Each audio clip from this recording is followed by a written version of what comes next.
We're kind of fantasists in our contemporary world. Most of us think reality should be easier than it is. We're in a pretty cushy experience in this time period in history. We don't wonder if we're going to make it through winter for the most part. But that gives us this idea that life should be easy. And I'm like, why do we think it should be easier when it's not been for anybody else? The fantasy phrase is, I shouldn't have to try this hard. I shouldn't have to work this hard. Never give up is an aspirational phrase. We know we have to work to get there. We know that we're going to have to do something to earn it. Never give up is the phrase that tells us that we have to keep earning.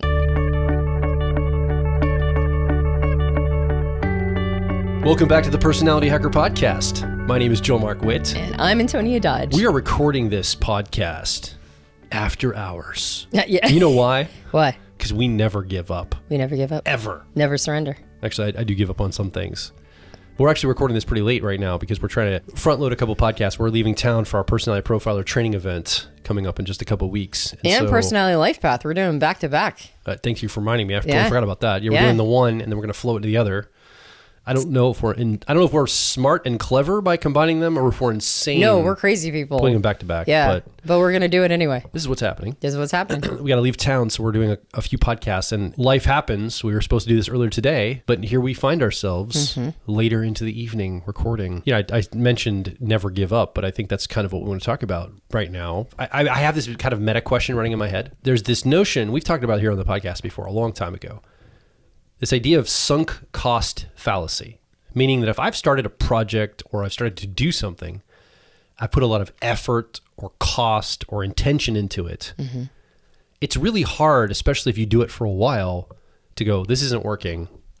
I'm going to do something else. Because you've kind of decided you're going to double down and put a lot of investment into this, time, energy, cost, whatever it is. Yeah. So we call this the sunk cost fallacy. It's almost impossible, or it is possible. But a lot of people will see this, like they're like, oh, okay, I'm doing this. I just got to go a couple more weeks. I'll see success, or what they keep going on the thing that they think is going to work. Right. Well, it's I've already put so much into it. Why stop now? Yeah. I need to keep going. It's almost like I won't get anything back out of it if I don't. Correct. Quite frankly, it's a double bind. Yeah, a bit. It's like a little bit of a, I'm damned if I do, damned if I don't. Because if you're doing something and you're like, okay, I need to quit this and do something different, everything you've put into it up till then feels like you lose it. Yeah, it's remember Jonathan's 4 life challenges concept, which it's like a puzzle, a battle, a barrier, or a trap. Yeah. It's a trap. A trap is defined by a double bind where you have to lose a resource to get out of it. Yes. Like you're going to lose, you're in it, and the only way out is to lose something. Yeah. Right? And so I think this is an example of that, is that sunk cost fallacy is once you start something, it's really hard to know, am I being dumb by continuing and it's not going to ever work out and I'm going to lose more time, energy, and cost? Or am I right at the edge of the vein of gold and I'm almost ready to make it successful, or the thing to work out, or the relationship to be good, or whatever it is that you've put a lot of investment into? Yeah, they call it throwing good money after bad. Yeah. Right? Am I throwing good money after bad? Or if it's a house, it's a money pit, right? Yeah, exactly. Am I throwing good money after bad? Should I just give up? Or, am I right on the edge right there? It takes some clear judgment and discernment to know. And so the question I kind of have is, what heuristic could I use in my life? Like when things get tough, like I've always been the kind of person that's like, no, you'll have to kill me to get me to quit. Mm-hmm. And I found myself in these dead ends sometimes. Yeah. Maybe even the last 5 years, like pursuing certain businesses or, products or things that I thought, oh, this is going to work. People are going to love this. And so we put a lot of effort, investment. It's like crickets at first. And I'm like, oh, I know people love this. Like, just got to get them used to it, get them up, go for a few more months. It's not working. I'm like, okay, we got to maybe pivot it, present it this way. Like, I know this is going to work. People love this. I'm sure they're going to love it. And it's like, I don't want to give up too soon. Like maybe we just got to get more, it's always that you hear people talk about, every entrepreneur you hear, or every person successful is like, I was almost to the point of giving up. I thought it wasn't going to work. And I just tried the one more thing and then it exploded. And now my life is different. I'm like, well, that's going to happen, right? Next month. And it sometimes doesn't. Right. And then I don't give up. And then now I've got this responsibility or this investment. And now I'm like caught in this dead end I don't know what to do with. Am I a person of endurance, or am I really stupid? Yeah. Right? That's the question is, am I just throwing good money after bad? And almost always it's like the wild success stories that are the ones telling you never give up. They're like, if you just keep going, you'll find success. And I'm like, well, where's the person who never gave up? They're still doing it. That 50 isn't years. a success that just died. They just never managed to, like, we're not going to hear them go, yeah, you should totally give up. They're in a Tom Hanks movie from the 90s. It just feels like a Forrest Gump style movie scene. You're like, see some guy that's been doing this thing that you visit in some village and he's still doing it and he never was successful and he's still doing it. He's still doing it. Yeah. So the idea of never give up is it's a bit romanticized. Sure. Right. It's idealistic. We're going to hear that message from the victors. We're not going to hear that from the losers, right? Like not the people who like lost their shirt. Yeah. I don't want to indicate that I think that it's not true. Because I actually, on some level, do believe it's true. And you don't want some people to have this message.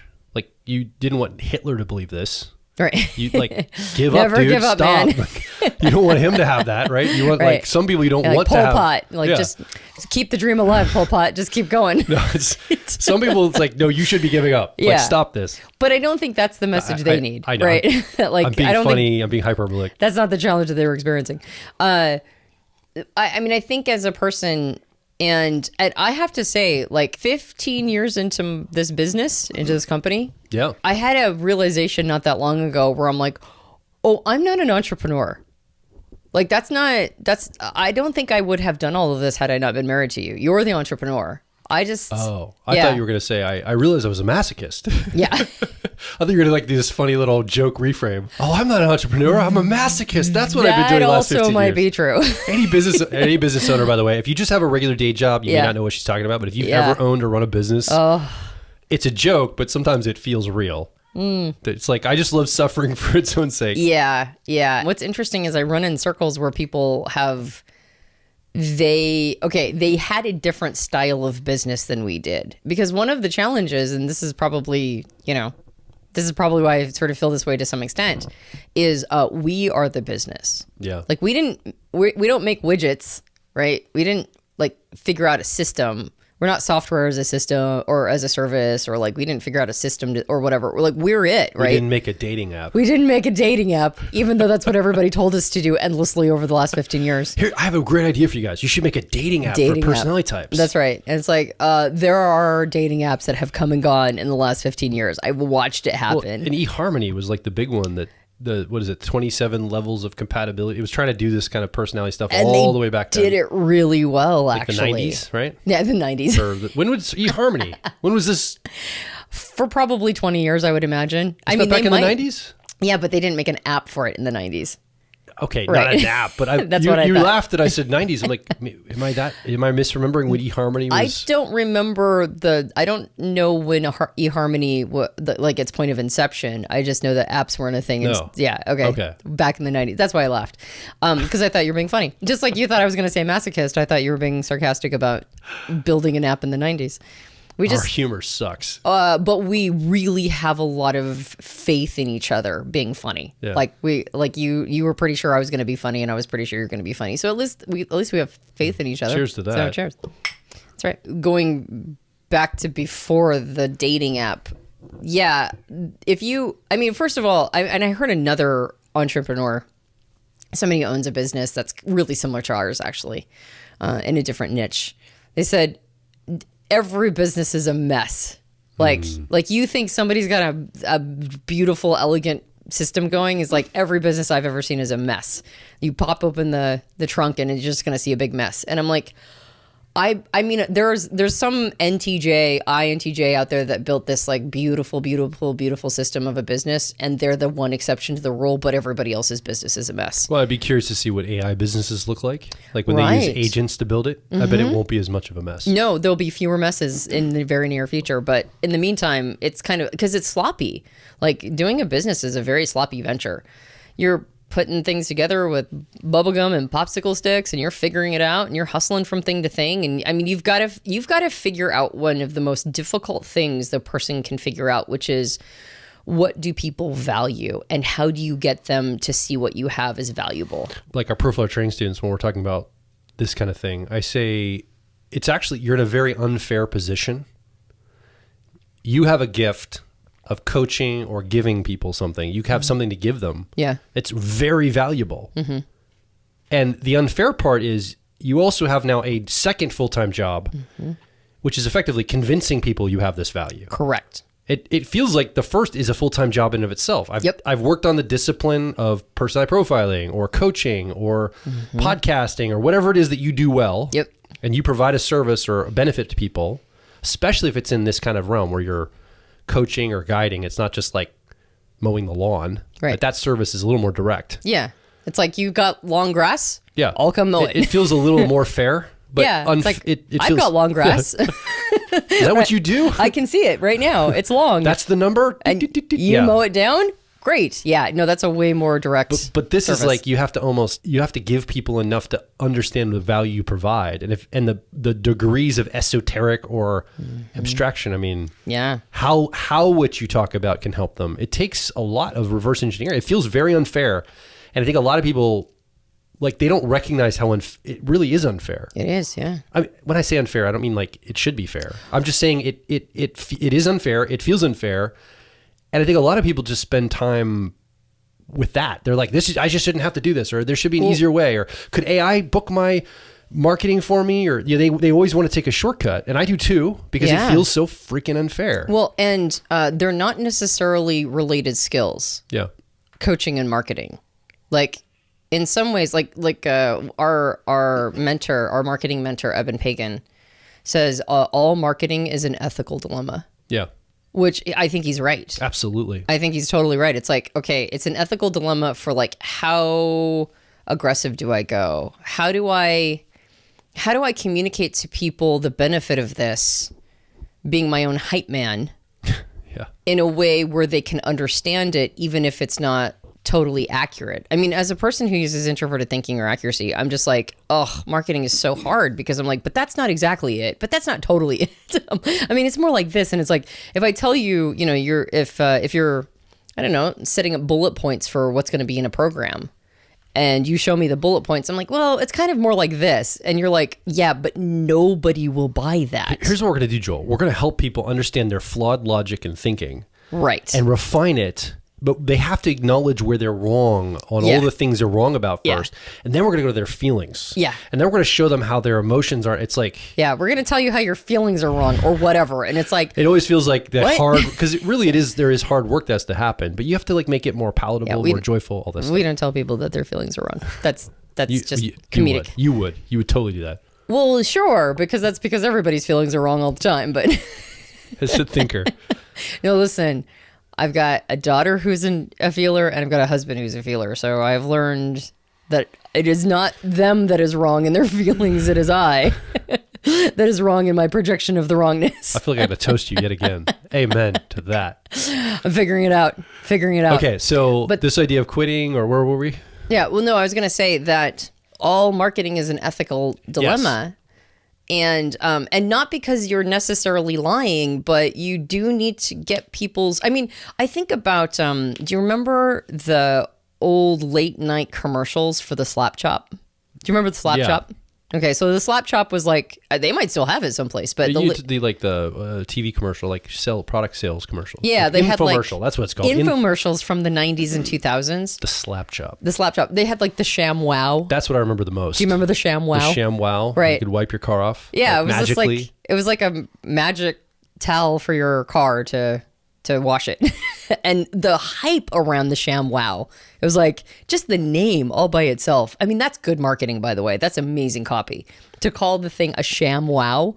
But the Slap Chop, which they would always be demonstrating it was just like this one single tool that would chop all of your vegetables up. And one of the lines that the guy said while he was demonstrating it and like saying copy over and over, right? All of these marketing messages was, you'll have an exciting life with the Slap Chop, which is something I say pretty frequently. Actually, I can't get that line out of my head because it's so fabulous. It's like, you'll have an exciting life with the Slap Chop. But I'm like, really? The Slap Chop is the thing that's going to get you an exciting life? But what an amazing piece of copy, right? Yeah. Amazing piece of marketing. And that's why it's an ethical dilemma. It's like, can I really tell people that their life will be more exciting with the slap job? Can I really say that the sham wow is going to revolutionize their life? Is Gillette really the best a man can get? Right, exactly, right? Like, is that really true? No, none of that's true. Will Skittles make me taste a rainbow? Is that really what's going to happen? So it's like, none of it's true, but it's giving you a feeling. It's like supposed to evoke like a feeling. And so, but by the way, nobody complains about any of that. No. Yeah. Like nobody's like, this didn't taste like a rainbow. Where's my refund? I didn't taste a rainbow. That's right. I don't know if this was the best that I could get. I mean, I know I'm not a man, but still, right? Like nobody complains about that stuff. It's just like it's like advertising goes one in your ear and out the other. But when you're doing something like coaching, like the goal of coaching, I mean, really is to like receive, sit with, hold somebody's. It's to get real. It's to get as real as possible, to say real things, to help like dig out the most accurate, the most real inside of somebody. And then in order to market that incredible skill, you have to kind of do a bit of a 180. And I'm not saying that all marketing is lying. No. But you do have to, on some level, communicate things. You have to tell them they're going to taste a rainbow. Mm-hmm. And it's like, what does that even mean? It's like, I don't know, but buy the Skittles, right? So, by the way, I have to know, has anyone ever gotten a refund for Skittles because they didn't taste a rainbow? If you have, I need to see this in the comments. Yes, please. Because I'm curious. Yeah, if absolutely. this is something that has happened to you. And also just tell me how you're taking this. Are you like the quitting or not quitting thing? Are you somebody that you're more likely to quit earlier in a process when the going gets tough? Cut and run and move to the next thing? Or are you the kind that would double down and stick with it even when it's not making any sense anymore? You're like, it's gonna work out, I just gotta stick with this no matter what. Yeah. Or do you have a different relationship to this? I'd love to know. Leave this in the comments for us. Well, and let's go back to that as the point of origin, which is this idea of never giving up. I mean, we just talk about marketing and how it's not it's not compatible necessarily. It's not a transferable skill. Coaching and marketing are not a transferable skill, in the sense that in coaching, when you say something in a certain, with a certain frame, the point isn't to sell them on something. Well, but actually in some level you kind of are, because you're trying to sell a person on the benefit of doing something in their own best interest. So I guess there is a little bit of persuasion in both of them. But well, can I just make a mention of that too? If you are somebody that's a coach or wanting to do that, I think one of the best things we talk with our people about is talk about the mess you went through. The situation that you had to overcome. A lot of coaches are like, all right, I went through this, I got out of this terrible religious framework, and now I've decided I'm going to be a relationship coach, and I'm not even married yet. So that's what I'm going to do. And I'm like, why don't you just coach people with the thing you just went through? Right. Like, that would be way better than trying to be a coach on something you don't have any experience with, you're not in a current relationship with anyway. I mean, that's just one random example. Yeah. And wanting to coach relationships. It's like, coach what you know. And often the marketing is more about telling your story about how you overcame this. And people go, okay, you figured that out. I think you can help me figure that out. So that's one thing that we've done a lot of work in our whiteboards and archetypes with our students at Profiler Training to like isolate in, what is your actual story? What did you come through? What's the mess you overcame? Yeah. That cuts through all of it in that. Yeah. So, and we actually recorded a podcast on this like a long time ago. Yeah. I think it was a stage talk at one of the Profiler trainings too. There's like some YouTube video for it. So message your message, just type that in, and there's multiple things we've mentioned about it. Yeah. Okay. So not quitting or quitting. And the other thing I also want to add into this conversation is it's all in the channel of business, but let's talk about relationships too. Like add that in, because I think that factors a little differently than business. Yes. Unless you just want to keep it on the channel of business. No. Or is it quitting or not quitting in all the channels? Yeah. Like not quitting on yourself, not quitting on your goals, not quitting on your relationship, or should you quit on those things? Yeah. No, I don't want to just do business. I mean, I think we can talk about relationships. I think that I think actually I have a tendency to, I won't stick with the relationship that I believe is unhealthy. How would you define health? Personally or like abstractly for everybody? You mean like, do I have like a marker of what a healthy relationship is, or do I define it subjectively? Is that what you're asking? Yeah, like I mean, people all the time are leaving relationships that are quote unhealthy. And I'm like, that's not unhealthy. You're just a lazy piece of crap, or you don't want to have to do what you don't want to do, or you just don't want to have to overcome the conflict. Like, yeah, I mean, I know if you're being abused or if it's like genuinely unhealthy, of course. But some people, health is very subjective, and they're like, this is just not good for my mental health. And I'm like, you don't do anything with your life. What the heck are you talking about? Like, Yeah. So that's why I'm saying there's got to Yeah. be some heuristic you're using of a healthy relationship. I think probably abuse is one of my bigger criteria. 100% I'm on board with that. Yeah. And then for me, probably stagnation. Okay. But I don't think the other person is... I think when you're in a dynamic where the other person is blocking your ability to grow. Yeah. Now, that's a little different than not supporting it or not, this person isn't going to my personal development retreats with me or whatever. Like, I don't think the person has to... They won't take ayahuasca with me. Right. They're blocking my growth. They're blocking my growth. I don't think that's a light thing. I think that's like if the person is actually trying to sabotage growth. Sure. Right? Because they feel threatened by it. I would say that's probably the that's probably the only non-abusive thing that I would say is that's pretty unhealthy, because growth and development is, at this point, I don't think I could stop. Like I have like a bit of an addiction to development. And so it's like, it's my irrational passion. So if a person is like blocking my irrational passion of growth and development, which is, I've said it on previous podcasts that I don't think that, I sometimes wonder if it's that advisable to be constantly developing and growing in the way that, I have that passion, but here I am. So I would say something that's unhealthy is anything that's abusive and anything that's blocking and sabotaging growth. But do you feel the same way about business? That I'll keep going unless career? something is doing that? Ooh, that's a really good question. You didn't couch business as health. You just relationships. It's interesting. You have you'll quit Right. a relationship that's unhealthy, but would you stay with a business or career that was unhealthy? No, I think I'd probably have the same criteria for that too. Okay. Any context. But I mean, I think... Because some people would say having a job itself is unhealthy for us as humans. See, so I thoroughly disagree with that. like having to play in Yeah. the capitalist system, for example, that's an unhealthy, like you're adjusted to a sick system, or you could take another system, a socialist system or whatever. Yeah. Like they just think it's unhealthy to be part of the system at all. Yeah, but and if you're going to be a person who lives out in the woods all by yourself, you're totally allowed to feel that way. Yeah. But to live off of other people, I don't think that's particularly healthy. Like everybody has to be a contributing member of society, and What are you, communist?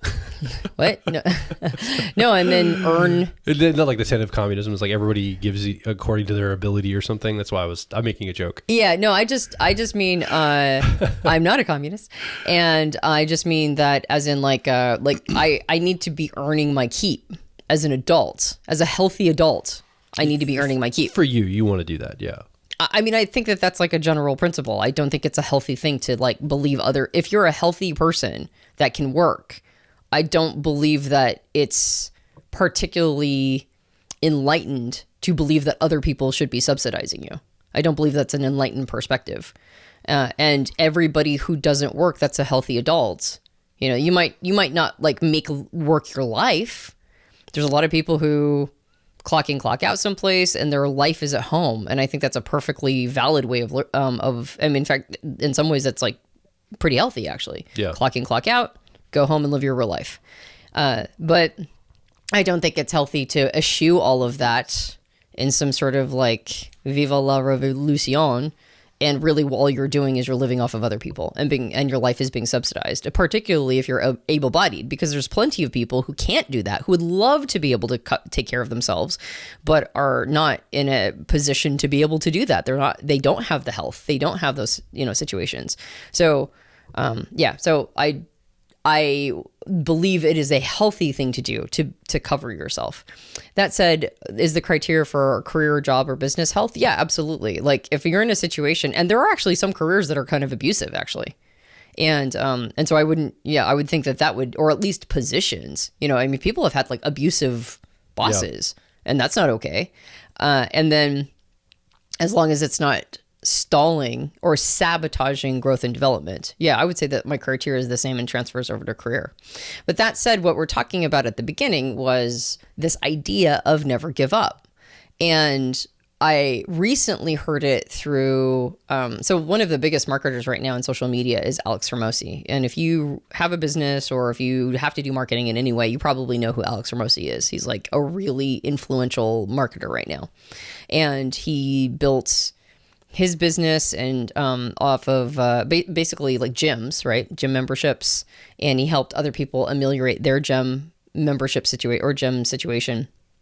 And then when he established himself big enough, he started acquiring businesses.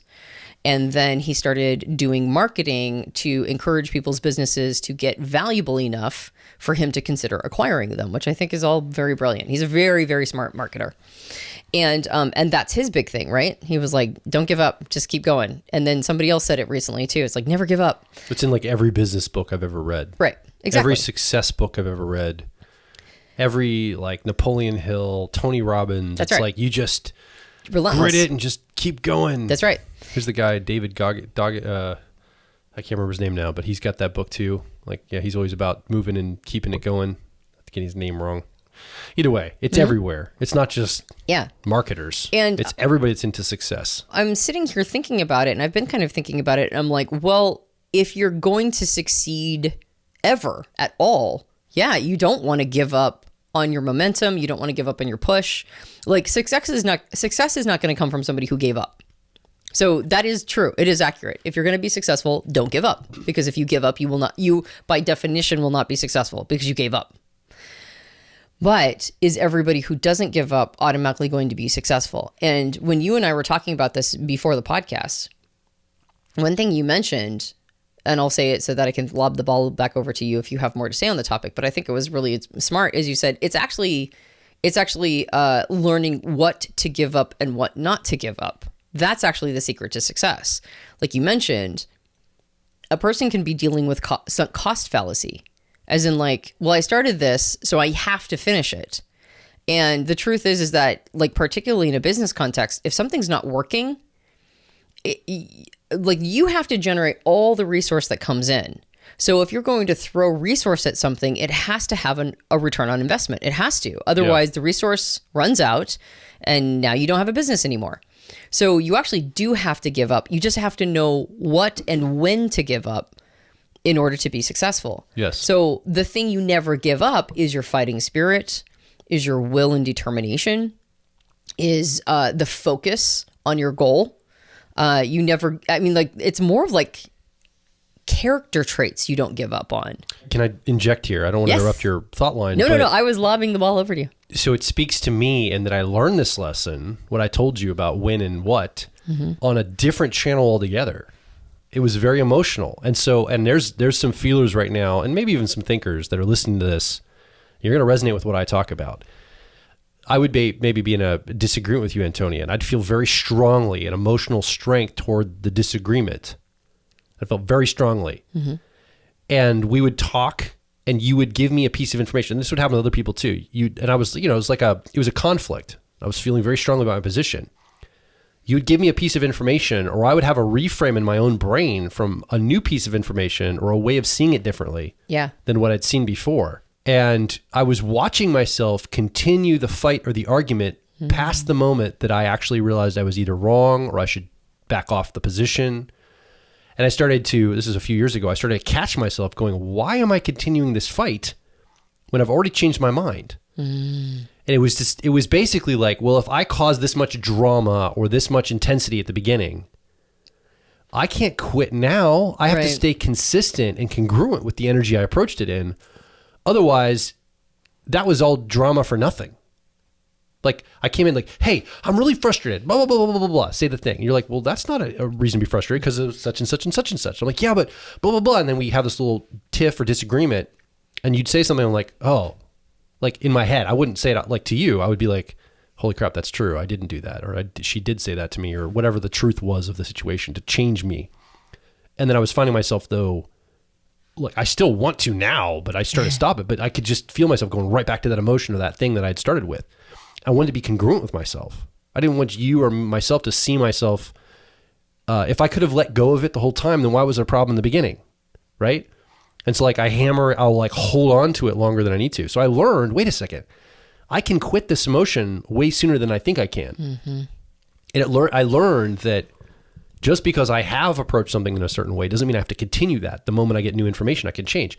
Now it felt like I was losing something. It felt humiliating. I felt like I'm losing this whatever, like I had to change myself. Why doesn't the other person have changed? A bunch of like story narrative resistances to that. You'd made a big deal out of nothing. Yeah, I made a big deal out of it, right, or right. I was frustrated or whatever. And so you don't want to feel silly. Yeah. So that's why you keep these emotions, you keep the attunement to the thing going way past the time that it should. Yeah, you didn't want to have started something and then ended up being wrong. Yeah. And yet, what's interesting is that when you say that, now this is me in a calm, non-triggered, non-fight state. So I get to be as magnanimous and gracious and my highest self right now. Sure. So when I hear you say that, my brain goes, well, doesn't it mean that the insight came from having turned it into an issue? Like if you hadn't turned it into an issue, maybe you would have never gotten the reframe or the insight. So you could also say, well, you just never get triggered and never turn anything into a battle. But I'm like, I don't know if we work through our feelings that way. The lesson isn't don't turn it into a battle. The lesson is the moment I realize a battle's not needed, I need to change tack. Right. And I wasn't quitting. Right. Yeah. No, I was actually sticking with something. That's your point. That's where you were leading me there, right? Like, well, I was going to say like the insight is actually the end game. Yeah. Not having won something or not. It's a higher order of thinking. Like, what do I want out of this? Do I want to win and be right and feel good about that? Or do I actually want the result that all this emotion was leading toward? Yeah. Like I would lose my way in the emotion of it or the intention of it, the intensity of it. Yeah. And it became about that instead of the original thing. Right. And I wanted to be congruent to that. And then I've lost sight of the original problem or the thing that was the problem in the first place. Mm-hmm. And when it's solved out here, well, I'm so attuned to this and I got to be congruent with it. And I don't want to be silly and be like, well, I guess that was no big deal. I'm just making it dramatic. And so I would not back off of it. I always keep fights going because I want you to understand how much you've hurt my feelings. Oh. I don't want to win. I just want to feel like you know how much you've hurt my feelings. Yeah. And so I'll keep fights going. So I'm like, I'm going to fight until you tell me that you hurt my feelings and you know it. Fair enough. But when you reveal something about yourself in a fight and I don't, I always feel like that it sounds like that you're the one with all the problems and not me. And I'm like, no, I got tons of problems. Well, I would just say that, and it was not just you. I mean, there's other people I've had intensity. Sure. You know, like I'm focused on something, I'm trying to resolve something. Mm-hmm. I mean, I would say that one of the biggest, a few personal growth things I've done that have been the biggest leverage in my life is give myself permission to cry in any context. Mm-hmm. Not to manipulate, but just to be honest about the emotions I'm feeling. Like, don't think I've got to hide crying. Let's just cry now. I don't care. And it's so relieving. You just feel so free when you don't think you have to hide crying. Mm-hmm. It's like literally, it feels like you just have been let free into the world. It's amazing. Yeah. It's an amazing feeling. Yeah. And you have to take all the hits from it too. Like people see you less than maybe they should, or they think you can't handle. Like I have to take all the costs of that too, but I'm willing to do that because the freedom is so great. Yeah. It's so high. Yeah. Do you have a comment about that? I have observed that you tend to cry when you're sentimental. Not when you're not when you're in distress. No, not like when I'm mad at somebody or like I'm not doing it to get my way. That's why it's not manipulative. It's more to express or to break down, but it's more like you. It's more give to yourself, express the genuineness of things and like not hide that. I think that's really where if something's profound. I don't understand why I used to give myself or lack permission to do that. Yeah. So that was number one. Sorry, I didn't mean to interrupt. So number two is but I'm glad you clarified because people might think I'm just doing it to get my way or something. I'm not trying to manipulate. I'm genuinely trying to like show how I feel about something. And if I am manipulatingly crying, I need to get a hold of that. That is not good. No, I don't believe and you I've do done that. that before. As an ENFP, of course I've done that before. And I don't want to do that. That's not okay at all. That's like a much younger version of me. Second thing. So the second thing is what we've been talking about. I just missed my brain went blank for a second. That you said the two things that you've given yourself permission for. Thanks for helping me. Is to basically go, I feel very humiliated right now because I made a big deal about this emotionally, but I don't feel the same way I did, except that I want to keep this going. I think I might be in the wrong. I need to go get a moment. I'm very humiliated. I feel very silly. I feel like I completely ruined my reputation and no one's going to trust me again, ever again. I feel very silly. Please excuse me. Mm-hmm. I can't tell you how many times I've said that in the last year or two. Mm-hmm. Not just to you. Yeah. No, I know. To other people. Like even like on a team meeting maybe or something. Yep. Because I kept something going past the time I should have quit. Right. And once I finally got a hold of my ego and was able to do it, I feel, and maybe the next level of growth is to get to the place where I don't have to say all that. Mm-hmm. Like right now, that helps make my ego feel a little better. Like, because I feel so awful, like I'm losing so much, that if at least I can state that I'm aware that I'm humiliated and I might have undermined myself, it helps me preserve some of the ego, but at least I'm one click more on letting it go so that I can actually get to the real of it all. Yeah. And I think the next phase for me is going to be not even having to mention it. Just stop the experience and just be like, you know what? I was in the wrong there, and just like, and not make it, because in a way I'm kind of making this other people's problem to like have to make me feel better and stuff. And I'm aware of that. And I'm just not to the final piece yet. And I know that, but I know that's where I have to go. I think a person gets tons of cred when they just say something like, sure. But still, it's like, about me. If I'm really honest, it's still about me and my ego. I'm still trying to keep the power in the ego. Yeah. And I just haven't been able to get that piece done yet. But like, that's what I'm trying to work on right now. When you get to final form, though, I think you'll like... just a final form. Just more work. Never quit. That's the whole point. You just keep going. There is no final form, Antonia. There's no graduation. It's only death. That's all we face. That's right. When you get to the next phase, which may or may not be final form, I think that it's a lot. You get a lot of credibility. You know, like people give you a lot of like, when you go, you know what? I think I was wrong. Oh my gosh. A person who can just go, you know what? I think I was overreacting or over-responding. I think I was wrong. A person who just says that and then just lets people have their opinion of them. Oh my gosh, or at least for me, when I observe somebody doing that, I'm like, that's a person I can trust. Yeah. I found that in my life when I do things like that, that's a moment for people to gang up on you, and they kind of pile on sometimes. Yeah, but I think if you do it from an authentic, honest place, you can take it. You certainly can. I'm just saying that it's not all roses. Not everybody's like, oh, great, good for you. Sometimes they're like, yeah, you were wrong. And they double down, right? So yeah, it's true. What I'm saying is the person listening or watching, it's not like a magic bullet. And people are just going to like, oh, thank you for being so... like it's sometimes you get actually attacked because of it. People look at you less. You lose some credibility sometimes. But it doesn't matter because you're being real. And that's what I care about. That's my values. One has to say it in a very centered way. Sure.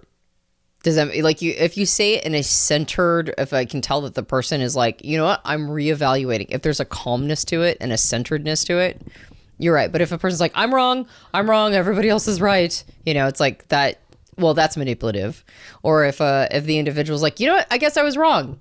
And then people take, I mean, I also think it's really dirty pulled. If somebody admits honestly, sincerely that they're wrong in a moment and other people attack them, that's such a dirty pull. Well, they're not attacking them because they were wrong. They're attacking them because they did something they were unwilling to do. That's why they're attacking them. At that moment, it's like that scene in Inception when the crowd, like all of a sudden you become self-aware in your dream, the crowd attacks you. Yeah. You're forcing people to be aware of the thing you just did. Yeah. They're not attacking you because you were wrong. They're mad that you're not still wrong. They'd rather have you there than admit it, and now you've outdone them in like, oh God, I would never do that. You just exposed the fact I would never do what you just did, and I have to attack you mercilessly for it. Yeah, I would never admit to being wrong in front of other people, and you've reflected that back to me. And now I'm mad at you, and now I'm going to come at you for the thing that. Yeah, I think this is about, my unconscious is really mad about that, and they're going to attack you about this. So that's what's really happening. That's why it feels like dirty pull. Yeah. But I mean, maybe they're attacking their original thing, but I think that's often what's going on for people. I agree. Is for sure. When they've come at me, I can feel the energies because of what I did in the correction. I'm sure there are contexts in which that's not empirically true, but I think most contexts, that's what's going on. So this taught me how to quit. Yeah. But I still have a hard time quitting.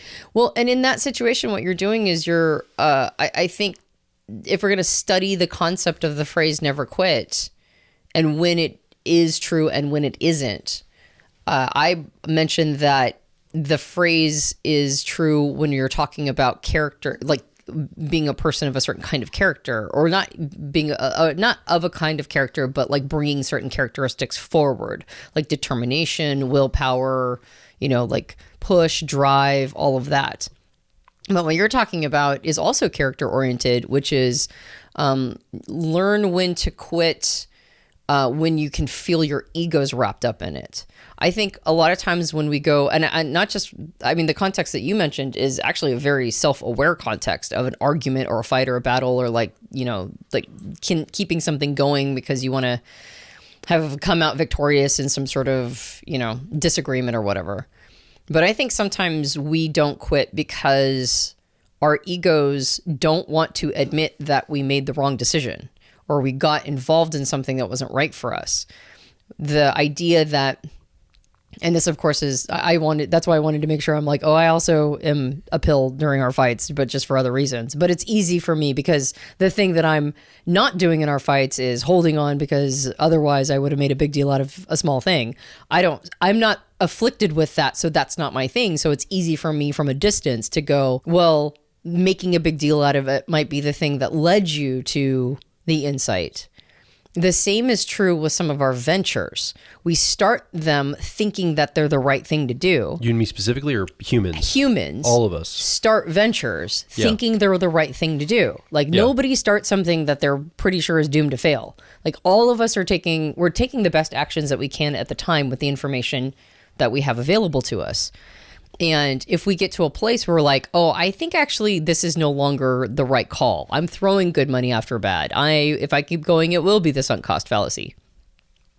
We do that if we go, this venture taught me something. That's what I got from it. Even if it came along with some other things that weren't so great, like maybe sometimes like in a business, it could be debt, or in a relationship, it could be a broken heart, or in other ventures, it could be something that you go away with some bruising, some pain, etc. But you will have learned things about yourself. You'll have learned about how reality works. Yeah. So the never give up is when things go downhill, do we dust ourselves off and get back up and keep going? Or do we just kind of roll over? And I don't think, I think the phrase never give up is very aspirational. Yeah. Because I've realized, because I've been kind of thinking about how, I mentioned this previous podcast recently, how we're kind of fantasists in our contemporary world.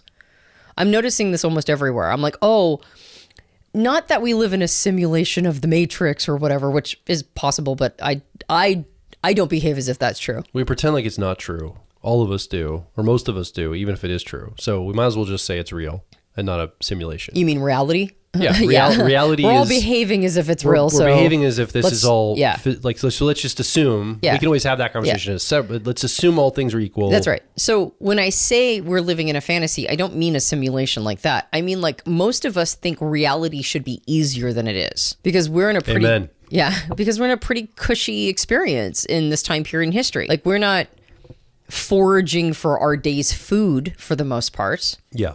We don't spend hours doing basic tasks. We don't wonder if we're going to make it through winter for the most part, right? I mean, some people still do, but the overwhelming majority of people do not have to worry about the element, like dying in the elements. Dude, when we were in Cairo a couple of years ago, watching this 8-year-old pick garbage out of a dirty dumpster next to a dead camel. Yep. I'm like, what do I or anyone in my country ever have to complain about unless they're doing that? Right. And then I feel for them. Yeah.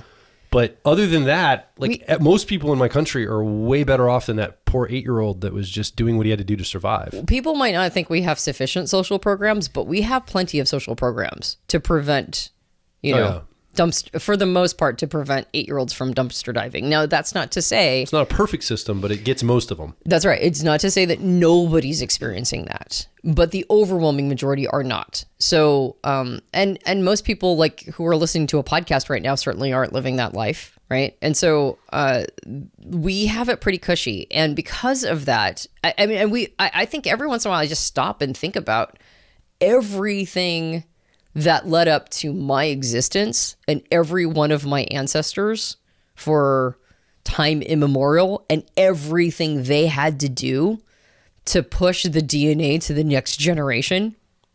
And I'm sure some of my ancestors had a good time of it, and I'm sure some of my ancestors had a miserable, terrible time of it. None of them quit because you're here. None of them, well, they didn't quit until they at least had one child, right? Because you're here. Because so here I am, so they kept going. Or at least the DNA did. The DNA is like, never quit. Keep pushing the genes. But I just think of all the different things that people had to have done, and the misery and the suffering and the drive and the will to live and all of that. And when I think about all of that, I go, Well, I have it easier than literally 100% of my ancestors. 100%. Even my parents and my parents before that are their parents. Maybe my parents had it pretty cushy. Now that I think about it, maybe my parents had it the most cushy, but their parents didn't. And before that, right? And so, maybe one or two in there had a pretty good time of it, but for the most part, I have it the best of just about anybody in my bloodline. And so most of us do. Most of us have it better than just about anybody in our ancestry. But that gives us this idea that life should be easy. It should be easier than this. And I'm like, why do we think it should be easier when it's not been for anybody else? Why do we think life should be easy? And so when I think about this idea of, when I say we're all fantasists, the fantasy is the expectation we set that I shouldn't have to work this hard. I shouldn't have to do all this stuff. Now, one could argue, yes, but they all worked hard to culminate in me being able to have a chill experience. Like, that's what all my ancestors worked hard for, so that they all bled and suffered and foraged and made it through harsh winters and didn't have pain medicine when they were yanking out abscessed teeth and all sorts of terrible things that is just basic life for every other generation. And they all did it so that I could have a good experience of things. And I'm like, I don't think that I have that much arrogance. So the fantasy is life should be easier. And so the phrase, I like the phrase never give up in terms of character, because I think it's an aspirational phrase, not a fantasy phrase. The fantasy phrase is I shouldn't have to try this hard. I shouldn't have to work this hard. Never give up is an aspirational phrase. And I think aspiration versus fantasy is aspirations. We know we have to work to get there. Yes. We know that, to acquire an aspirational thing, we know that we're going to have to do something to earn it. Yes. And never give up is the phrase that tells us that we have to keep earning. Now, never give up on when our ego is attaching to something, or we just want to be right. That's not aspirational, because we're actually not earning something. We're taking something that isn't earned. We're taking being right when we're not. Does that make sense? When we are unwilling to give up on things that are not ours to begin with, that we have not earned, that's not that's not honoring all of this, all of this pain and suffering that led up to our time period. Does that make sense? Well, I don't think humans want to go backward. I don't know. Nor am I insinuating that. We're going to get into I'll just say yes. I'm not insinuating that we go backward and we work as hard as our ancestors. I'm just saying our expectation is that we should have an easier life than we actually do. Yeah. When we experience hardship, we start to believe that that's it's almost like our birthright is an easier life. So a lot of things are coming up for me. The first thing is, I agree with you about this idea of earning, this idea of showcasing value and striving. I'm wired that way. Obviously, I've got an entrepreneurial streak. I'm kind of built for this. But I'm also looking at the future, and the comment you made about how hard our ancestors had it, abscess teeth and all that struggle they came through, makes me think about how our lives are so cushy compared to that.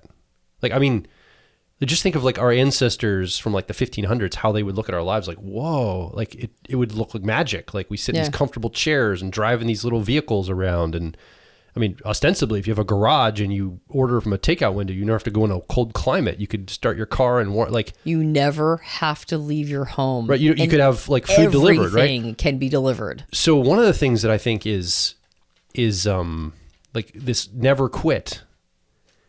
It's going to be connected to a different channel than value add or work. Never give up. Never give up. Yeah. Never quit. Mm-hmm.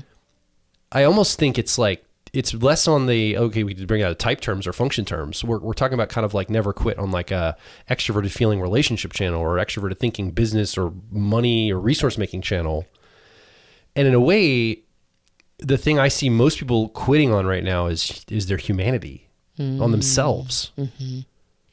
And actually, I think as we think about the future, Because AI is only going to take what this comfortable life we have now, distribute it more widely around the world, more equitably if all things go well. Now, humans could screw this up, but if everything goes the way it should, and probably on a long enough timeline, humans can't screw it up. Yeah.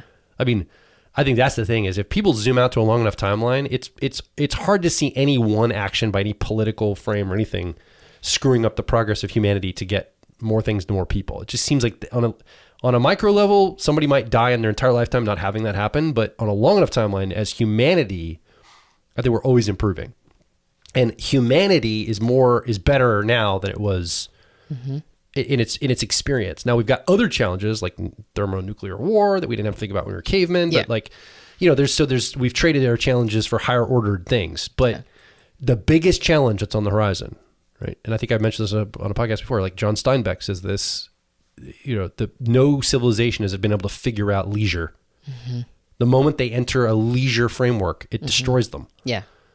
I think there's some quote like that. Yeah. Something like that's the only thing they haven't been able to figure out. And certainly humanity's headed toward this. At least in the West, we've already headed toward leisure. And you see us breaking apart in little ways. Like it's kind of falling apart at the seams. Yeah.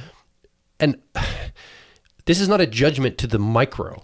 But like when I see an entire generation of children, I sound like an old man, grumpy old man in their pajamas going to the store in Crocs. Yeah.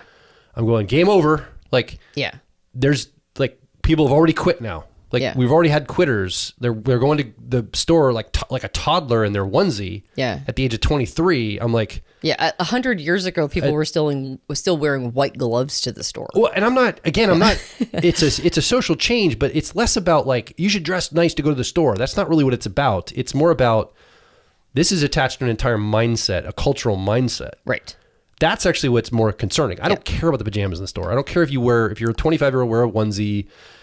It really doesn't matter that much. But if the entire if like an entire group, if a lot of people are doing it, like my kids do it, I'm like, put some effing clothes on, man. Like, what are you doing? Like my 19-year-old goes to the store in his pajamas. I'm like, what are you, a 2-year-old? Our child who lives at home is wrong with you, man? Like, yeah. I'm like, what is wrong? Like, you're a grown man now, 19. Like, act like one. Yeah. Like, what the hell? You can put some ripped jeans on. I know I sound like an old dad. It's like, you kids these days, get off my lawn. I get it. And I'm trying to be that way. I just am like. It's antithetical to the never give up concept. And I think I think younger people. But it's not just work. I'm not trying to get them to work their butts off. I just want to be clear. It's not produced just for production. Right. There's something else here. Yeah. Well, it's an ambition, a drive, and it's a spirit. It's a spirit. That's exactly it. I would say it's not an ambition or drive. It's like a self-respect spirit. It's like, it's like I exist. I'm human. I'm great. We talked about gratitude recently on a podcast. Like it's like I'm grateful for what I have, and I'm gonna get all of it. I'm gonna experience all of it. I'm gonna be present to all of it. I'm gonna enjoy life for every bit of it. And what's interesting about this, of it all. What's interesting about this, I think too, is that there's a nihilistic feel to all of it. I think, and the nihilism came concurrently with the amplification of leisure. Yeah. The ability to stay home and be on your iPad and play video games and have things like delicious foods delivered to you, and the ability to basically just kind of live without having that much ambition. It's a pursuit of comfort at all costs. And that has led to nihilism. That's why there's that quote, right? That we haven't been able to figure out leisure. We are built to feel just like after you work out at the gym, you feel a delicious tiredness. Your body rewards you for that kind of work. If you've had like a hard day's labor, at the end of it, you feel pretty good. You work up a sweat, you've done a bunch of stuff, you take a shower, you climb into some nice clean sheets, and you just go, man, I've never felt so delicious in my entire life. We feel rewarded when we put in effort to things. Yeah. We feel rewarded when we break a sweat, when something's hard and we overcome it. And if we don't, I've argued this in previous podcasts, it's like, self-confidence, I believe that the formula of self-confidence is overcoming obstacles and then taking an accounting of it. Sure. And when the world fixes things for you, when you don't really have to overcome that many obstacles, when things are kind of, particularly logistical challenges are set up, I think we end up amplifying Well, we end up amplifying our self-doubt because we don't know if we could have gotten as far as we did on our own merit and effort. We couldn't have built a world that created all of this for us, right? Or we don't know we could because we've not been part of the building. We've only been on the receiving side. And to the point of the podcast we did on gratitude, if we don't feel a commensurate amount of gratitude, because that puts us in an awkward position of like not feeling like sufficient contributors, what we end up doing is we started getting an attitude about all of it. Yeah. And the idea that, I hear a lot like the previous generation messed everything up. And I'm like, no, it didn't. Like the world's been messed up for a long time, but it's also beginning progressively better. So you can't just blame every problem of humanity on a single generation that also, just like me, didn't really know what was going on when they were first born, had to figure a whole bunch of stuff out for the first 40 years of their life. When they finally kind of figured some stuff out, like a bunch of the opportunities were gone. And then all of a sudden you're at the end of your life and you go, okay, well, I guess that's what that was. And then you die. I think it's unfair to blame older generations for what they did in the past, but they're certainly culpable right now. Right. The F now they are. Right. They're not doing things that would help out a lot. So I agree with you. I don't think we should blame for the past, but I'm certainly judgmental right now. And I think they're not necessarily helping us a lot. And I think there is a challenge there. Not everybody. I'm not talking to the person probably listening or watching here that probably does hang out with their grandkids and actually contributes to their lives or whatever they do. They're not checked out just pursuing, the next aging technology for boomers or something. It's, which is fine, but like that's not the game. A pursuit of comfort and life extension is not that's not why you were put on this earth. Right. Yeah. Anyway, I'm going down rabbit holes. I'm going to get myself in much trouble. People are going to be mad at me that I'm saying these things. I don't know where you're headed with that one, so it sounds like you've reversed course, but I'm going back to... So I want to say this, even that criticism that I just gave, I am not unaware that all of my thoughts are filtered through an industrial 20th century model. Right. So even the judgment I just gave, like, why life is like... I'm going, okay, Joel, you're being pretty critical and judgmental. Pause for a second. So I'm not going to try to correct it. I'll let people have their opinion of me however they do. I don't actually feel that badly about older generations. I just don't think it's fair to call them out on the things they did in the past. Call them out now, though. I guess the point is, if you have an issue with an older generation, there's nothing you do about the past. Right. But there are things you can ask them to change now. And I think that would be the focus. That's a more proactive way of saying it than just being critical. Yeah. Is to say, if you want to see changes, there's nothing you can do about the past, but you can ask for those same people that didn't make those choices then to start making them now. Yeah. For example, if they have a house up for sale, don't sell it to BlackRock, sell it to a family at maybe 10,000 less than you would make because you keep a family in a house now and you don't sell it to a corporation. That's as a real practical thing, right? Yeah, you need to for sure. maximize your house value or help your country and fellow countrymen. Right. How about that? And it's like a $10,000 difference. It may not make a big difference to you unless you absolutely need that 10K or something. I don't know. That's the kind of stuff that we could ask from an older generation. Yeah, I would agree with that. I don't think we should blame them for all the problems of the past, to your point. I don't think it's their fault. I think they were inheriting a world that was, and they played it the best they could, and some did very well for themselves. And I think that we could learn a lot of wisdom from a lot of older generations too. I think that's really important there. So I want to be clear that I'm not just critical toward an older generation. I love my parents. I don't think my parents are that way. I don't think a lot of their friends are people that way. There's some sentiments of that. So, and it's a challenge for a lot of people. I will say though, that we have to, not we, you and me specifically, but I think humanity needs to update its thinking because even us, it's hard for us not to see this through a 20th century model. It's like, you got to strive and prove your worth and do something. And I'm going, there's a reality coming for us when that is not only going to not be needed, but it now might not even be possible. Like to go build your own company or to go do something on your own, it's going to have to be a hobby because there's no real way you're going to beat out artificial intelligent agents to do anything. So our notion of what it means to not quit or to strive for something or to be engaged fully on a long timeline and not go off of it or to work hard and contribute, like the economy of that is going to be so different than you and I right now at the time of this recording. Almost somebody in the future is going to know what we're talking about, maybe even more than I do. The way we value that, account for that, and measure that, and the economy of that, the reality of that's going to be so different that we have to think, what's the principle behind this? Because it's not just work hard and show something or feel delicious at the end of the day of putting a lot of effort in. Like, even that is something that's going to change most likely. I don't think that's going to change. Like in that same thing that I do. The I mean, there's quote- like these bodysuits you'll be able to wear that'll take you through your day. You won't have to actually get yourself up off the couch and do something. You could push a button and it'll do it for you.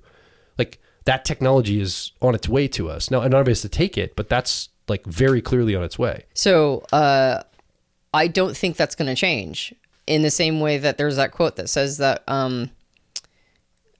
we have godlike technology with Paleolithic emotions. Yes. Right. Like it will not change that we will feel better through effort. That's Agreed. not going to change. Like the human body is not going to change that fundamentally on a like DNA structure. Yes. Where we will not still feel better about ourselves as an individual without striving, without working hard. Now, we might have a context that is so distracting that we get sucked into its reality.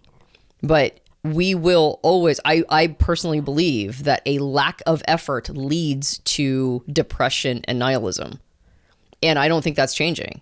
I don't think we're going to adapt or evolve that quickly. But what does effort mean in that I guess that's what I'm saying. I agree with you. I don't think the nature of humans changes. Yeah. But our context changes so radically that the way we've defined these things is kind of useless. It will be defined by the result of our feelings.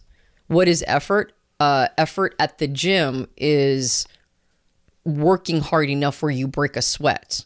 Like I know someone who goes to the gym, hits a couple of the machines, does it just to like have been in the, like just build the habit, doesn't really break a sweat, just is there for the habit of it, and leaves and never feels the reward of going to the gym. Okay. So it's really hard for them to maintain the habit because they never actually felt the reward of it. They never pushed themselves. They never like felt the ripping of the muscle and the and then getting the gain. And so how do you define effort at the gym? You define it by having the delicious tiredness afterwards. How do we define effort in our human spirit or our contribution? You define it by whether or not the person is getting rewarded by the effort. So how does the future accommodate that? I have no idea. I don't know, because I don't know what the future is going to look like. But even if we go to something like universal basic income, when you say, work hard and be a contributor, it's like we will never be okay as humans without contribution. Like there's no point in human. I can see that. What does Jonathan Haidt say? 90% ape, 10% bee. Yeah. Like both of those species are contributing, right? And particularly the bee part. But it's like we will never be okay without that. And regardless of what it looks like in the future, to be honest, I mean, I know we talk a lot about the future and AI and stuff because you and I talk about it and we see it coming fast. But the truth is that right now we still need to do that. And right now we're dealing with a lot of nihilism. I would say that existential, we talk about dysregulation all the time now. Existential dysregulation, that's nihilism. Right. I mean, there's other forms of it and other brands of existential dysregulation, but nihilism is a major piece of it. And one of the reasons why we're existentially dysregulated is not just that we have an unknown future that we can keep thinking about, but it's because right now we're just not putting enough effort into things. We just aren't. Our expectations are that life should be easier. And I don't think that that's the case for every single person, but I think that that is a cultural I think it's in the zeitgeist. So you're saying that people aren't putting enough effort in? Not to satisfy their own sense of self-worth, their own sense of contribution, whatever. So they're putting effort in on other people's behalf then. What's that? On other people's behalf then. Like... No, I don't think they're even doing that. The word isn't, the question isn't where effort is going. The question is it enough for the self? Gotcha. Like, so somebody that's doing they're driving Uber, they're working a part-time job, they're a barista, they're doing 3 things and they're working 12, 14 hours a day. It's like that that's like plugging in, you're keeping yourself alive, but you're not actually doing enough effort to feel good about it or something. Well, that person that person probably isn't stopping long enough to feel nihilistic because they're hustling so hard. Yeah. Yeah, they're working really, like that person is putting a ton of effort in. They probably feel more hopeful, is what you're saying. Well, they might be close to burnout. Like that's a lot of effort, actually. That's a lot of hustle and a lot of move. I'm not worried about that person. And I know that there's a lot of people who, say that's everybody right now, but I don't think it is actually. A lot of people, but not everybody. Yeah, exactly. And I think in that kind of situation, it's also a matter of there is also effort that doesn't feel like effort to the body, but it is effort. It's like exhausting, but not rewarding in its exhaustion. And what you're talking about is a bunch of different, like just trying to pay the bills.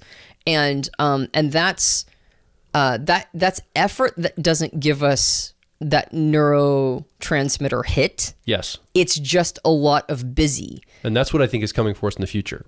I think basically instead of running Uber or DoorDash, we're going to be doing, as humans, we're going to be doing other things that are going to be more gamified or more like enrichment to keep us engaged, but it won't really be toward anything.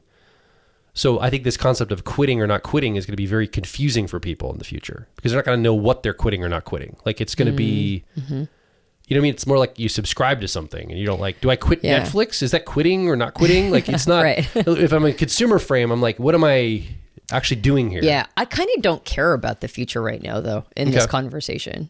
I have to be honest, because I can't predict that. I just know how we feel right now. I just know that...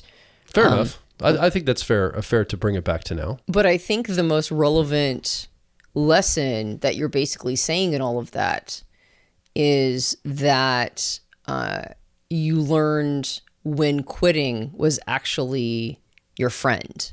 Yeah. Like... We have to learn when quitting is actually the thing that needs to happen. And I would say that it's almost always tied to, the things that don't serve us. The things that tie our ego to something because we're trying to prove something to ourselves. When we tune into like the human spirit and we tune into the things that push us to excel or allow us to watch ourselves overcome an obstacle and take an accounting of it and gain the self-confidence from it. Like all of those are the never quit scenarios. And I think even if you're not a wildly successful person, like I said, it's like those people who say that they're always the victors, but is there value to that? Even if you don't end up like wildly successful, telling a bunch of 20 somethings, to never quit. Right. I think there's a distinction here too between quitting and letting go. Yes. I mean, I think in a way I couched it as quitting, but when I was in those conversations or arguments, it was more about letting go. Yes. Than quitting. Mm-hmm. And so that's also like the judgment of that, like what is quitting something versus letting something go that's not working or that's not the right choice. Yeah. And I think those are a little different. Mm-hmm. They probably have a relationship to each other. Mm-hmm. But in the way you're talking or the way this conversation has been going, it's kind of this idea of when we say quitting or like, it's like, when do you stop striving? Mm-hmm. So it's less about letting something go. Like I was holding on to my ego there. Yes. I'm releasing it. Yes. It was more like, it's the conversation we're having is like, when do you go hard? When do you hustle? When do you double down? And when is it time to call it quits? Right. On that. Yeah. And that's hard to judge. It's a subjective judgment for everybody, I think. Yeah. Well, and I think that's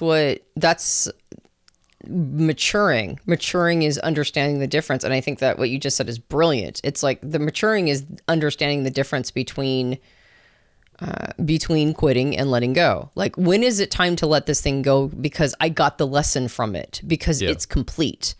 Having a sense of completeness when something is complete, that's hard to do.